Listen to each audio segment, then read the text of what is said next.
Olá, meus queridos, tudo bem? Olha, eu veja bem mais uma vez, né, o professor Rock. Agora já até me acostumei a ser chamado de Veja Bem, já me acostumei.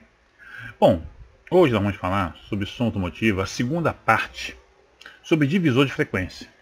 Na primeira parte eu falei, né, sobre os tipos, né, de divisor de frequência, passa, né, quais são os filtros que nós temos, passa baixa, passa alta, passa faixa, né, isso, as aproximações que nós temos dos filtros, a mais utilizada é a Butterworth, né? Expliquei como é que a gente tem lá o filtro de primeira ordem, segunda ordem, terceira ordem, né? Com a terminação de menos 6 decibéis por oitava, menos 12, menos 18. Então, nós falamos a respeito disso. E daí eu expliquei então como é que nós calculamos o valor do capacitor que você deve colocar. O capacitor é responsável em deixar as frequências de um valor para cima. E como se calcula o valor do indutor. Né? A função do indutor é deixar passar as frequências de um determinado valor para baixo. E foi aí que nós paramos. Bom, hoje então nós vamos continuar com essa parte falando sobre divisores de frequência. Então, nesta segunda parte, vamos aprender como despolarizar os capacitores, calcular os filtros subsônicos, tá? E enrolar os indutores, né, utilizados nos filtros. Bom, vamos ver o que é filtro subsônico primeiro. Um problema muito comum quando se instala o que nós chamamos de kit original. O kit original é aqueles alto-falantes pequenos, né, que tem, né, que vem numa caixinha, né, para você colocar na porta, né, no painel lateral traseiro, né, no bagageiro, né, naquela partezinha do... É bagagito, né, o nome na realidade é bagagito, né.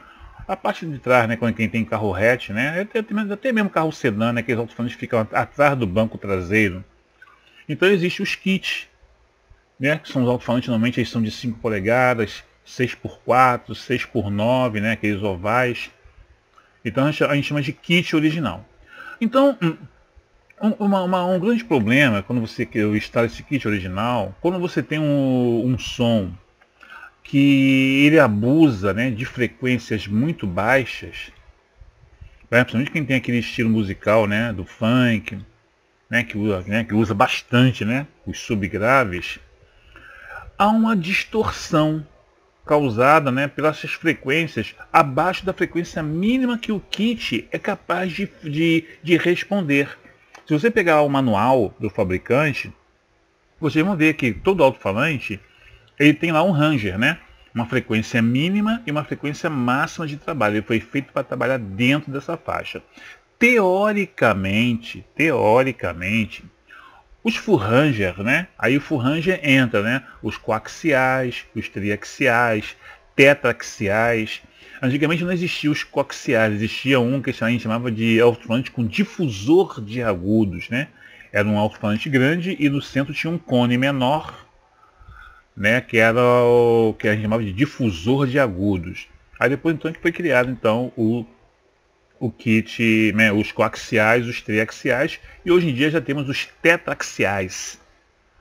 Então o que acontece? Então, teoricamente, eles foram feitos para reproduzir todas as faixas audíveis, né? toda a faixa audível, né? De 20 Hz a 20 kHz. Só que na realidade eles começam a responder a partir de 50 Hz, a maioria deles começa a responder a partir de 50 Hz.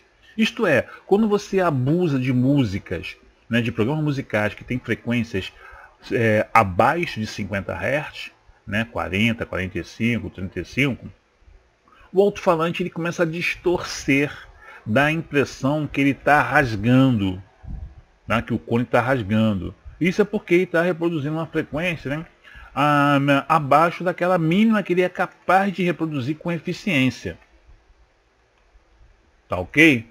Então, foi o que eu falei aí, né? Então, normalmente, né, os coaxiais e triaxiais, que são alto-falantes compostos por 2 ou 3 alto-falantes, com dimensões diferentes, sendo um para cada faixa de frequência, apresentam uma faixa de frequência entre 50 Hz e 20 kHz, e não de 20 Hz a 20 kHz.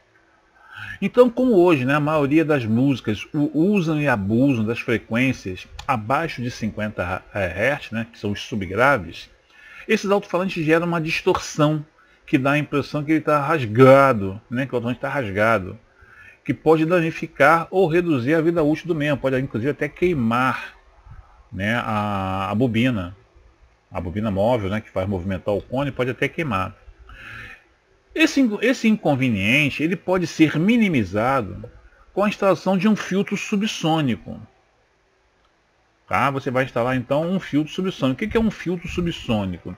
O filtro subsônico, quando não vem incorporado no próprio amplificador, que tem alguns amplificadores, né, automotivos, e não só automotivos também, né, profissionais, para você utilizar também em som profissional, às vezes ele já vem com um filtro subsônico instalado. Ele pode vir, pode acontecer, mas às vezes não. Tem CD player, né, tem kit multimídia também que vem com filtro subsônico. Mas se não vier, tá ok? Você pode, como é que você faz isso? Basta você colocar um capacitor no terminal positivo de cada alto-falante. Vai fazer um filtro. Vai fazer um filtro passa alta. Isto é, um filtro que só vai deixar passar as frequências de 50 Hz para cima. Ele vai cortar as frequências de 50 para baixo. Então você vai usar então um filtro, né, passa alta, né, um crossover passa alta nesse kit original. Então como é que você vai calcular o valor desse capacitor, né? É aquela mesma fórmula que eu expliquei na aula passada, né, na parte 1 sobre divisor de frequência, né? A capacitância é 1 dividido por 2π vezes Z, que é a impedância do alto-falante, né, vezes a frequência de corte inferior, que nesse caso é 50 Hz.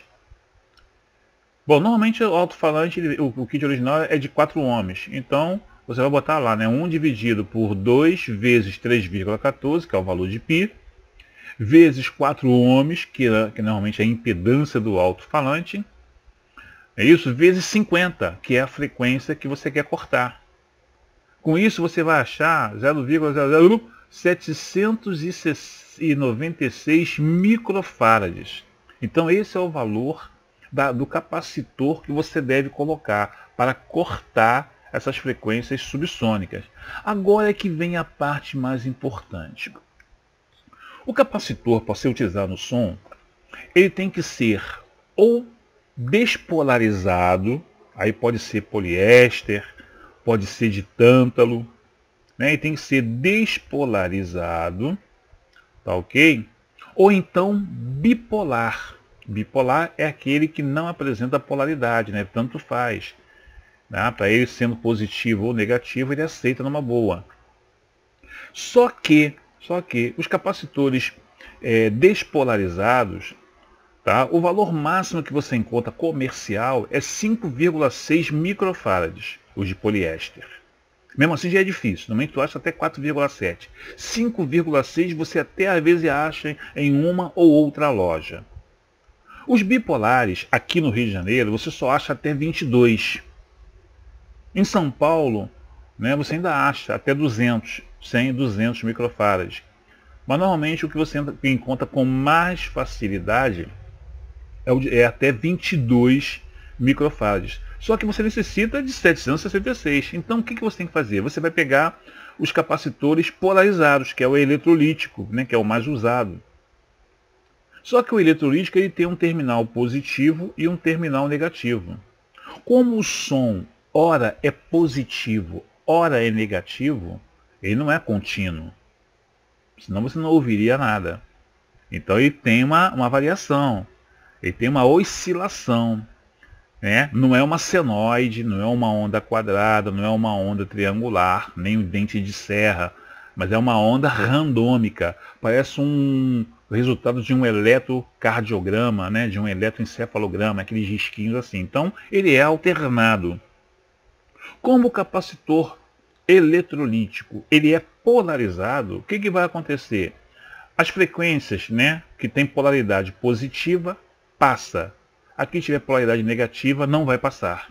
Com isso, em vez de você reduzir a distorção, muito pelo contrário, você vai introduzir mais distorção ainda no som. Então o que você tem que fazer? Você tem que despolarizar ele. O que é despolarizar? Você vai pegar dois capacitores com o dobro da capacidade e vai juntar os dois negativos e vai usar somente o positivo. o positivo de um vai lá no amplificador, na saída do amplificador, e o positivo do outro capacitor vai no terminal positivo do alto-falante. O negativo vai direto. Não há necessidade de você colocar no negativo, basta colocar no positivo. Então você vai fazer o que nós chamamos de associação antissérie, né? Porque se tivesse positivo com negativo, né? Aí seria associação em série. Mas como eu estou juntando os dois negativos, está em antissérie. Mas continua sendo a mesma fórmula, né? Quando os capacitores estão em série, é isso, a capacitância, se forem iguais, você vai pegar o valor da capacitância e dividir por 2. Então, como você quer 700 e uns quebradinhos, né? Que nós fizemos a conta, você vai ter que usar 2, por exemplo, de 1.500, que é o valor comercial mais perto. Que 2 de 1.500 despolarizado vai dar 750. Então vai ficar mais ou menos dentro do valor que você necessita. Tá? Todo capacitor ele tem uma tensão de isolamento. Tá? Ele é especificado pela sua capacitância e pela sua tensão de isolamento. Né? Então só pode ser utilizado até aquela tensão, senão ele queima. No caso do som, você pode trabalhar com 63 volts ou 100 volts. Se você tiver um som mais pesado, pode botar ele para 100 volts. Então seriam 2 capacitores de 1.500 microfarads por 100 volts. Se o som, né, no caso do kit original, como a potência não é muito elevada, você pode usar até de 40 volts, não teria problema. Tá? Se a tensão de isolamento for até de 40 volts, não vai ter nenhum tipo de problema. Mas eu costumo colocar 63. Né? Eu gosto de pecar para mais. É bem melhor, né? Errar para mais. Bom, esse recurso, né, de você despolarizar, né, isto é, o que é despolarizar? Você vai transformar um capacitor polarizado em um capacitor bipolar. Então esse recurso deve ser sempre utilizado, né, quando você vai usar capacitor em som. E você não encontra capacitor despolarizado ou bipolar com aquele valor comercial. Então sempre que você precisar, não tem valor comercial desse daí. Beleza, por exemplo, 47 microfarads, não tem, vai até 22.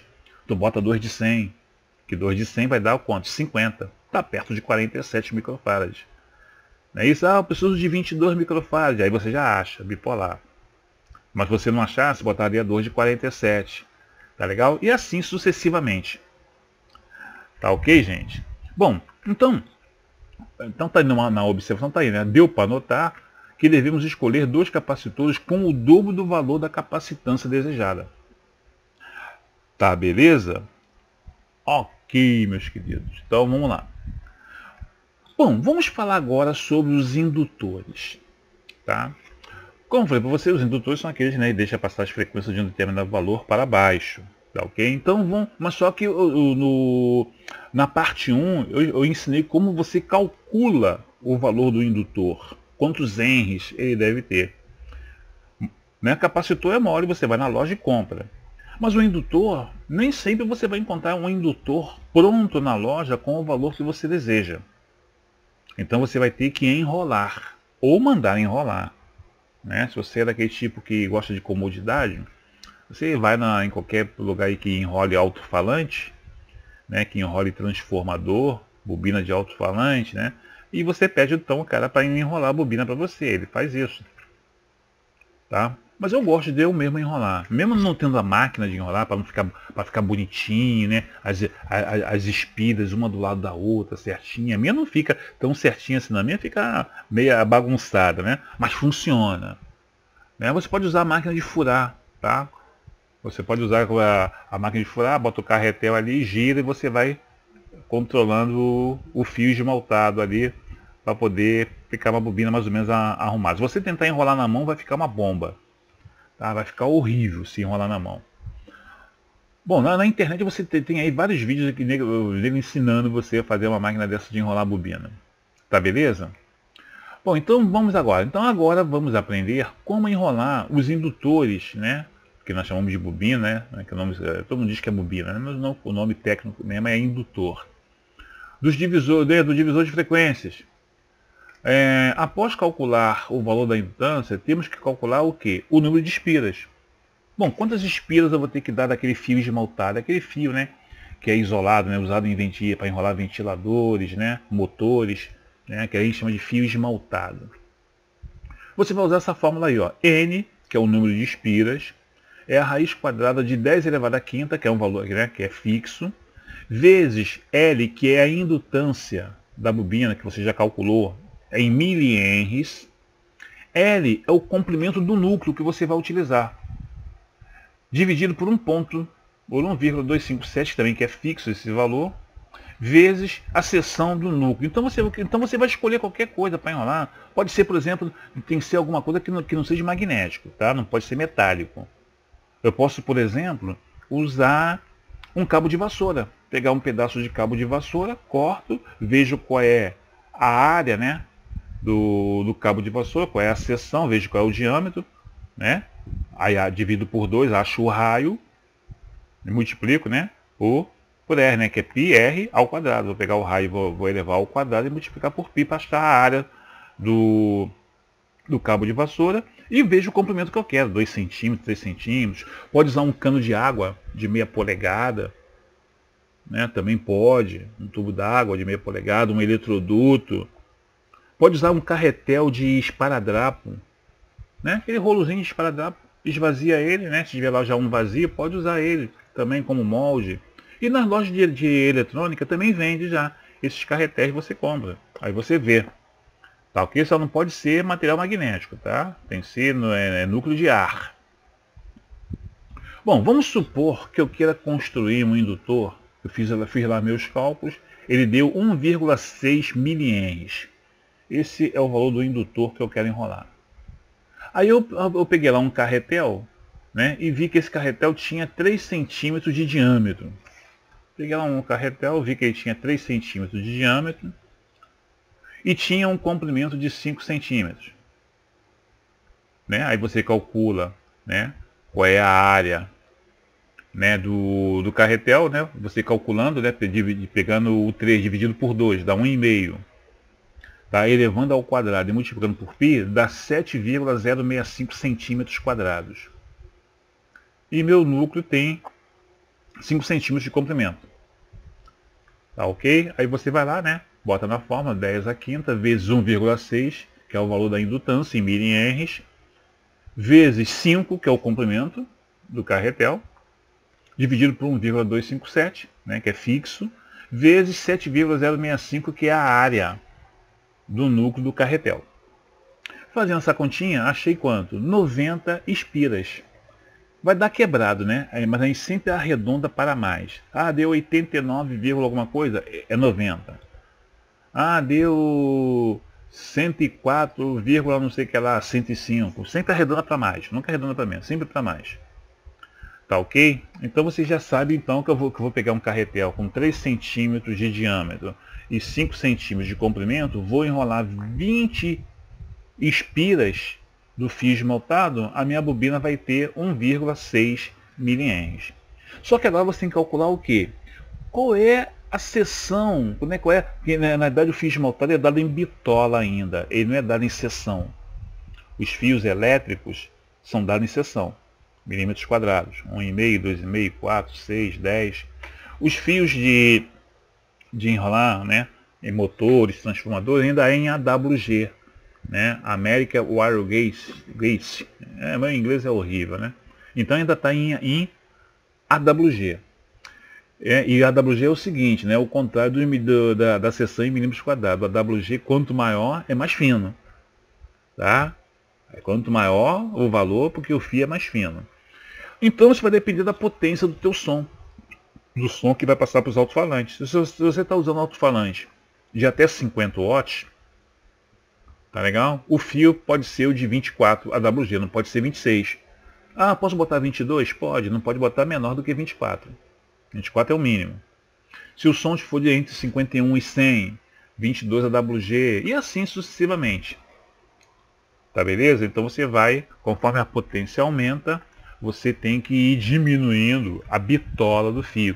Diminuir o que eu estou falando é na numeração, numericamente. Mas fisicamente é porque ele é mais grosso. Tá ok? Então é isso que nós temos que fazer. Então eu já sei que são 90 espiras.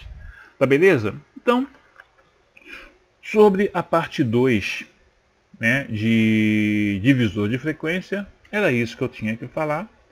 Né? Na parte 1 eu expliquei como é que se calcula os valores dos indutores e dos capacitores, né, em função do número de vias, da impedância, aquele negócio todo. E agora então estou explicando como é que você faz o filtro subsônico, como é que você despolariza os capacitores, né, transforma o capacitor, né, polarizado em bipolar.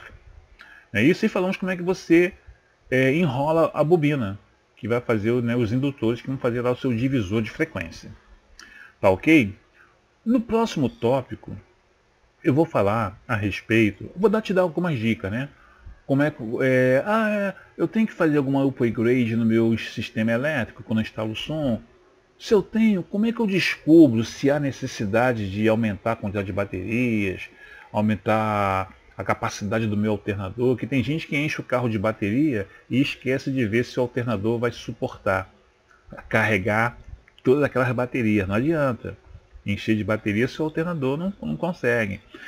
Ruído, meu som fica com ruídos. Como é que eu tiro esse ruído? Depende. Que tipo de ruído você está se referindo? Então vou explicar.